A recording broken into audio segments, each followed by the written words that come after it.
right, so I'm going to hit asbestos next. Myth: asbestos is no longer a problem in the United States. False. July 12, 1989, the EPA issued a final rule and banned asbestos-containing production in the United States. Then, in 1991, the rule went back to the Fifth Circuit Court, and they vacated the ruling. So there's nothing illegal about any asbestos in our country, except for a limited 4 or 5 different things. So most of the original ban: manufacture, importation, processing, distribution, and commerce. Most asbestos-containing products that were covered was overturned in '89. American Journal of Respiratory and Critical Care Medicine reported in 2004 the issue that asbestos is still a hazard is true for 1.3 million U.S. workers in the construction industry, workers involved in the maintenance of buildings, workers involved in not that, you'd think the only people that are going to get hurt are the abatement people, but no, it's the workers that are still exposed to it. Today, over 3,000 consumer goods can be found at Lowe's and Home Depot sitting on the shelves. The thing is that now they don't say, look, buy our product because it contains asbestos, so it's great, it'll hold together well. Instead, they say contains crocetile, and most people don't know what crocetile is. This includes caulking, joint compound, roofing shingles, drywall gaskets.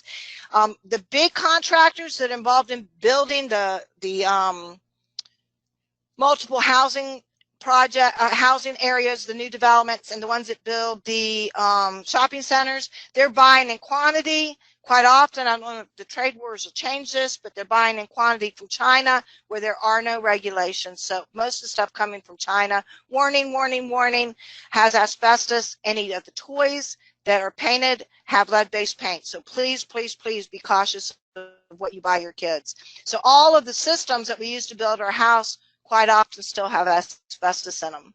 CNN report, my husband just sent to me this last week, November 29, a mandatory evacuation ordered after a series of explosions in a Texas chemical plant has been lifted. The county official said Friday, tens of thousands of residents, this is all excerpts, within a 4-mile radius of this TPC group plant in a small city in I can't say that, Niches, has been told to leave their homes Wednesday after explosions at the site, which led to fires. The fires are not extinguished, but they are contained, said Jefferson County judge who issued the evacuation order.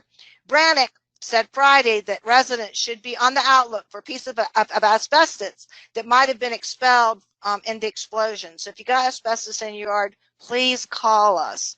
Could have blown the asbestos debris over the neighborhoods and into some people's yards. If it's white, chalky substance, said the reported TPC, you should get in touch with us. And whatever you do, don't touch it because it's asbestos. So yes, it's still a problem in the United States. An asbestos inspection only needs to be performed on properties being demolished or renovated whose construction was prior to 1980. Huge myth because of what I just went over. Most states, all properties being demolished or renovated have to have an inspection no matter when it was built. Why? Because we're still putting asbestos into our buildings. The asbestos bans were overturned. Another myth, the dangers of asbestos have been exaggerated by lawyers. I do believe that's like a half-truth, but understand the dangers of asbestos are well documented, scientifically proved. People do get sick from asbestos. Hundreds of studies back into the 1930s have reported how asbestos leads to diseases in humans. You know, they knew it back in the 30s that asbestos was going to kill people. Next myth, most people do not even know what asbestos is or that it exists. I think there's a little Canadian town that will disagree. The Canadian town named Asbestos, which is where one of the first asbestos mines were ever set up, is trying to shed its toxic association and rebrand itself after city officials said the name linked to the once popular building insulation material has cost the city outside investments. The Quebec town, population 7,000, announced on Wednesday that it will change its name because it does not have a good connotation. So they don't like the word asbestos, but they, you know, obviously a lot of people know about it and they're holding it against them. Next myth, only people who work directly with asbestos are at risk for mesothelioma and other asbestos-related diseases. Understand, indirect contact with asbestos is as dangerous as handling it directly. If you know how you get asbestos, you inhale the fiber, it lodges in your lungs. You're either as asbestos in the lining is mesothelioma. You have asbestos. You have some cancers that are caused in the stomach, but it's because that fiber gets there. Your immune system tries to attack it to get it out, and it can't, because those fibers are awesome. They will help our products last so long, but they also totally destroy the insides of our bodies. Asbestos fibers, when they're released, they can linger in the air for up to 72 hours or more. If somebody, you know, just hits a pipe in their basement, and the dust flies, they're in danger. Not to say that I'm not trying to scare people. They shouldn't go into a panic, but they need to clean it up with a HEPA vacuum cleaner, and they need to do something about either getting it removed or containing it. Where we really run into problems is with those contractors that say, oh, don't call an asbestos abatement company. We'll do it for you over the weekend when nobody's looking, and we'll do it for half the cost. Well, if they don't use containment, they contaminates themselves, their employees, the residents of that property, probably every room in that property, because it gets sucked into HVAC and gets spread, and maybe even in their neighbors, because the way it lingers in the air when you open the door, the chimney effect is either taking it outside or pulling it in. People need to be aware. They need to be safe. Fibers can settle on clothing, hair, water supplies, food. Those fibers pose just as much a threat to human health as the products themselves. It's not the products that's dangerous. It's those doggone fibers. Myth, asbestos should be removed immediately if it's found. Now, that is not true. Asbestos is safe as long as it's intact. Where it becomes a hazard is when it releases, when you have a fiber release. So you see 9x9 tile, you pretty much can assume that it's probably asbestos tile, but if it's not releasing fibers, it's not dangerous, it's fine. Myth, I'll be fine if I wear a mask, one of those little dust masks that you get at Home Depot or Lowe's. Nothing again, I love Home Depot and Lowe's, but I use them as an example often because I'm in there all the time. But they are not fine. You need a respirator. You need containment so that you don't cross-contaminate rooms. You need to protect your employees and workers in the environment. You need to protect the occupants. So just putting on a mask and tearing out the asbestos is not going to do it. It's just not going to do it.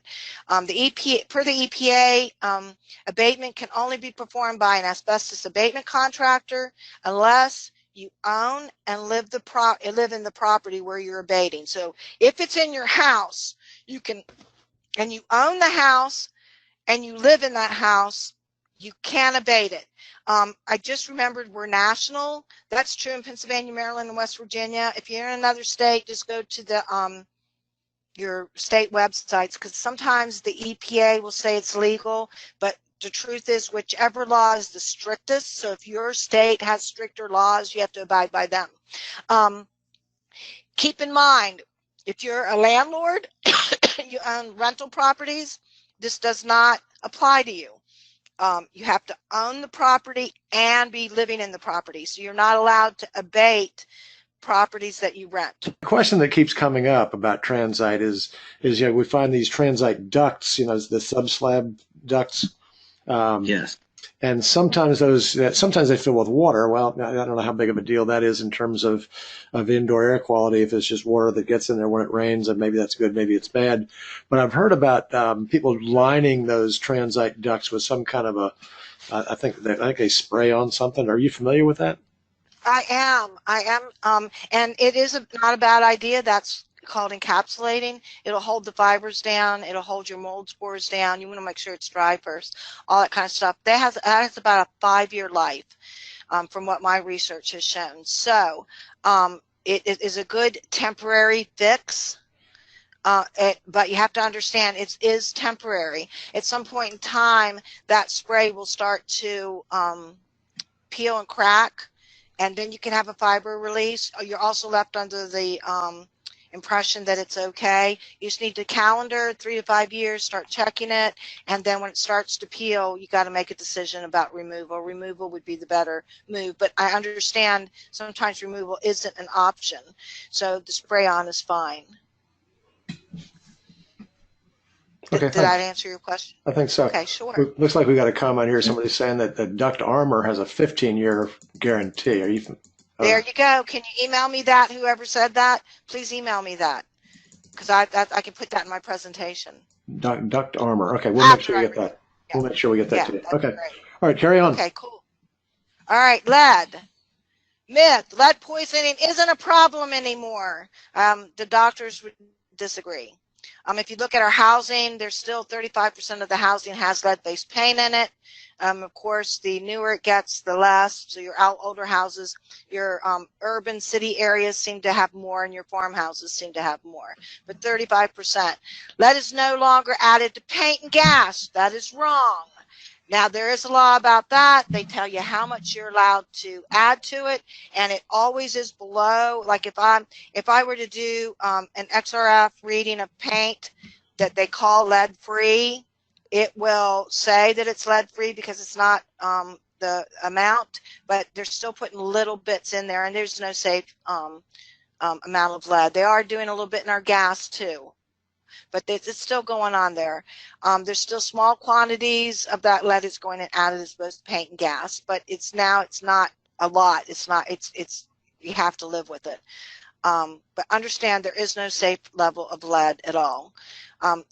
Right back to good housekeeping practices. Anybody that has a house where the interior or the exterior, because we bring the dust in on our feet, that has lead-based paint in it, we need to keep it intact, but good housekeeping practices will protect your occupants, especially your children. So that means really vacuuming regularly with the HEPA vacuum, damp wiping. We should never be sweeping, and there's no myth in there about that, but you should never sweep indoors because that just stirs stuff up. Old ad about, they were trying to get people to buy lead-based paint. These walls don't just look great, but they're yummy too. That is true. There's been reports lately that there's a couple of people out there arguing that, that sweet taste is not lead. No, it's not lead, but it's the corrosiveness that lead causes, so it can be traced right back to lead. Paint is sweet. But most children do not get, only children who eat paint chips will get lead poisoning. Absolutely false. Most people will be lead poisoned. Most children will be lead poisoned by the dust. That peeling paint is the source, but most children, those tiny particles are falling in their toys, and what do children do? They put everything in their mouth. And they're crawling on that floor. They've got damp little hands, and what do they do with their hands? They put them in their house. They put them in their mouths. So that dust is what really poisons children. Only children get lead poisoning. Jack Webb. I met him about 10 years ago. He's become a really good friend, but he actually called me as a client. He had lead in his blood levels when he went for his 70-year-old checkup. They were absolutely through the roof. His doctor was panicking. Where are you getting all this lead from? And he said, well, I am doing a little renovation project at my house. He said, call somebody to test. I went in there, and I didn't even have to run the XRF but 5 times. He had a pile of debris in the middle of his living room. Tested those. They all had lead paint on them. Every building component had lead paint. And he was doing a full renovation with no containment, not even to keep the dust out of the kitchen. I'm surprised his wife hadn't tested positive too. It was a mess. It took 4 cleanings to get that house to get the dust level where it could be occupied again. He's become a really good friend because we spent so much time there, and he's putting the word out to everybody. Please use safe work practices when renovating houses that have lead-based paint. Myth: only children with very high levels of lead in their blood are going to be harmed. Absolutely not. I go to these home shows and have talked to PTAs, and you hear the horror stories about children who are impacted. There's probably even people on this call, the long-term effects that they have from learning and behavior disorders. That's the ones that can be traced. Again, I'm over 60. So I know I have friends that obviously were impacted by lead. I can just tell by the way they act. Mold. There are no mold regulations. Depending on where you're from, that is absolutely false. There have been mold remediation regulations established in Florida, Tennessee, Maryland, Mississippi, Texas, or Louisiana. The only ones I'm really familiar with are Maryland. They do have a set of regs, but they don't enforce them. To do mold remediation, you have to have an home improvement license. And then they started to go into other things, and they figured there was no way they would be able to control it. So the regulations are there, but they're not applying them. Virginia needs added to this list. I'll make a note of that. Virginia has regs. If you are in Virginia and Florida, I understand the regs can be very, very strict. I'm not sure about the other states listed there. Professional mold remediation companies will typically follow the guidelines set by the EPA and the mold in schools and commercial buildings. You can get that online, or the ICRC 520, which you have to pretty much pay for. But the regulations are great. They do protect occupants, employees, that you really do want to use a mold remediation company that uses one of these two sources as the way that they handle their mold protocol. Mold testing before abatement is absolutely critical. False. If you can see the mold, smell the mold's really bad, that tells me you have mold. Why spend money testing? You would only want to test under the circumstances where you suspect mold and you can't find the colony or the source. Because right back then we go to like the sick building syndrome. It could be psychosomatic. It could be that if you find out what the kind of mold it is, it helps you figure out where the mold colony is. You know, like Stachybotrys will only grow where it's really, really wet. So then you can check the plumbing more or something like that. When the type needs to be identified, you want to do testing. That's when you have a person who's sensitive to mold, and you need to know, was it penicillium, was it Stachybotrys, so the doctor knows how to handle their recovery from being contaminated. And then when you need to convince a complainant that there is no mold, that's a really, really good time to have testing done, because then you have hard copy evidence of it. If you see it, remediate it. There's no reason in these circumstances that would not be considered an extensive problem. That's probably, if it's only there, it's set up a little containment, take the drywall out. It's a small remediation problem, but still deal with it. Why test the air? Sooner or later, if it's not contaminating the air, it will get worse and it will contaminate the air. Myth: bleach is perfect for mold remediation. No, no, no, no. Bleach will kill the mold. It will make the wood look nice and pretty again, but it leaves behind moisture. And what do mold spores and mold roots love? They love moisture. So when the chemical's done its job, you've got moisture behind it to help it start growing again. Myth: if there's no odor, there's no mold. Absolutely not true. Some molds don't cause odors, or the colony's so small it's not an odor, or the colony's dead because moisture hasn't been around in a while, so you don't smell it. So there is no mold. However, I will tell you that mold is your big telltale indicator that you have mold. I think I told the Maryland or the PA group, my mom, bless her heart, she's in her 80s, and I just know that she has mold in her basement, but she says, no, no, no, that's just the way the way a basement's supposed to smell. Understand, a basement is not supposed to smell. It is your indoor environment, and you should be keeping it mold free. If you don't smell the mold, but you suspect there's a problem, check the most likely areas. And if you can't find the mold, then air samples, like I said, could help. Using mold-killing products are the solution. No, they're only part of the solution. Mold-killing chemicals, paints, filters, they all help. But mold will come back if you don't get rid of the moisture. It will come back because the moisture is what it loves the most. If that were not true, then we wouldn't have mold in our refrigerators. You know, so mold isn't totally controlled by nutrients or by temperature. It's also controlled by moisture. Myth: a house can be and should be completely free of mold. That is not going to happen. If I were to take a mold sample of my kitchen counter, your kitchen counter, and a doctor's office counter, they're all going to come back with some kind of mold. Just because mold, it's a natural part of our environment. It's all around us all the time. But mold then becomes an issue when you have high concentrations of mold. That's what creates the unhealthy environment, is when you have a high concentration environment. And remember, like I said, our buildings are airtight now, so the mold's not being diluted. It's, you know, we're stuck inside with it. So controlling it becomes real important. Killing mold is enough? Absolutely not. The spores carry a mycotoxin. That mycotoxin is what really is making us sick. So it's the spores and the mycotoxins that are making us sick. Cleaning up mold is not hard. Anyone can do it themselves. Half-truth: properly cleaning mold contamination, identifying and addressing the cause, isolating the area to keep from cross-contamination, removing the infected areas, cleaning. Anybody can do that, but not everybody should do that. And having somebody it's just like a carpenter. I mean, you can build a house yourself, but is it going to look right and be what you wanted? If not, you're going to hire a skilled carpenter. Same way with mold remediation. In the case of a severe contamination, one should understand the setting up the containment, having the helper filtration units, using protective gear, using HEPA filters, using specialized cleaning agents, all become really important. And then no matter who does the mold remediation, and a lot of mold remediation companies do it without post-remediation air samples.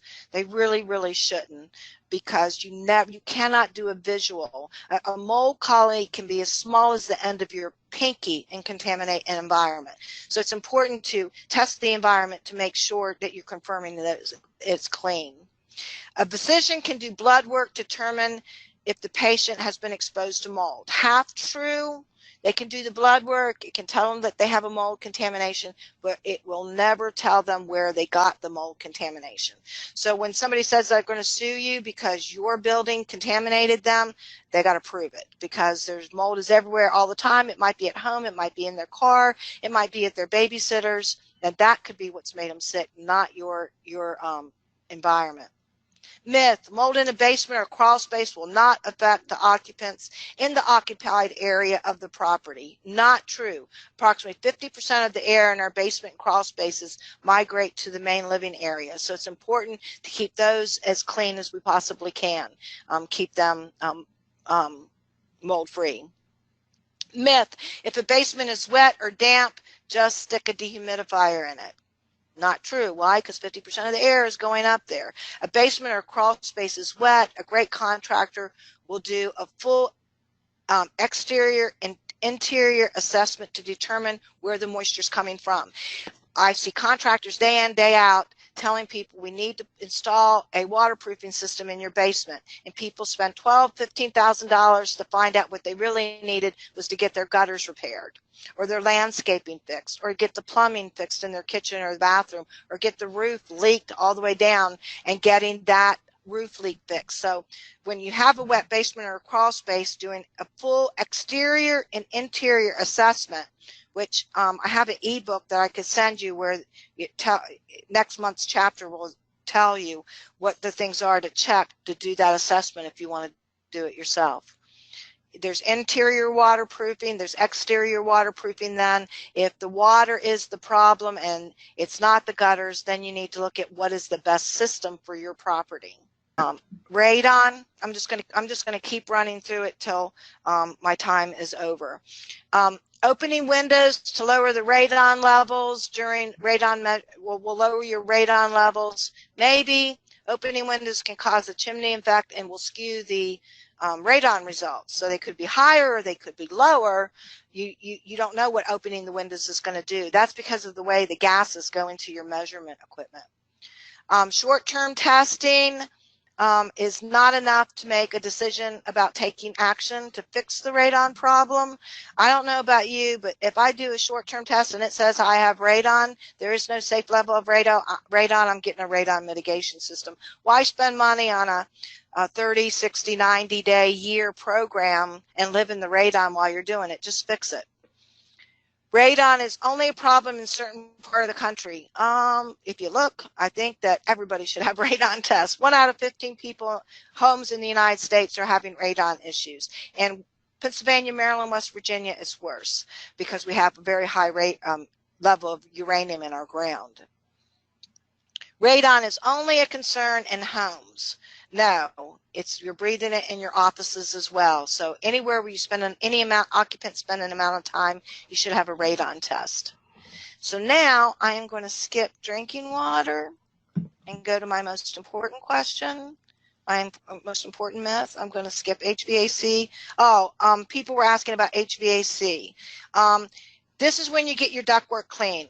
When there's substantial visible mold growth, when you have infestation of vermin, and when your ducts are clogged with excessive amounts of dust and debris. That's when you get them cleaned. If you clean them when they don't have these issues, you could actually end up contaminating it with more dust. And then last myth I'll hit you with. Myth, all home inspectors are good looking. Answer, I'm willing to give you my opinion. So I love giving my opinion. There is my email address. Please don't hesitate to use me as a resource. Send me your questions. Let me know if you like this program or not. I loved being here. Thank you all so very much.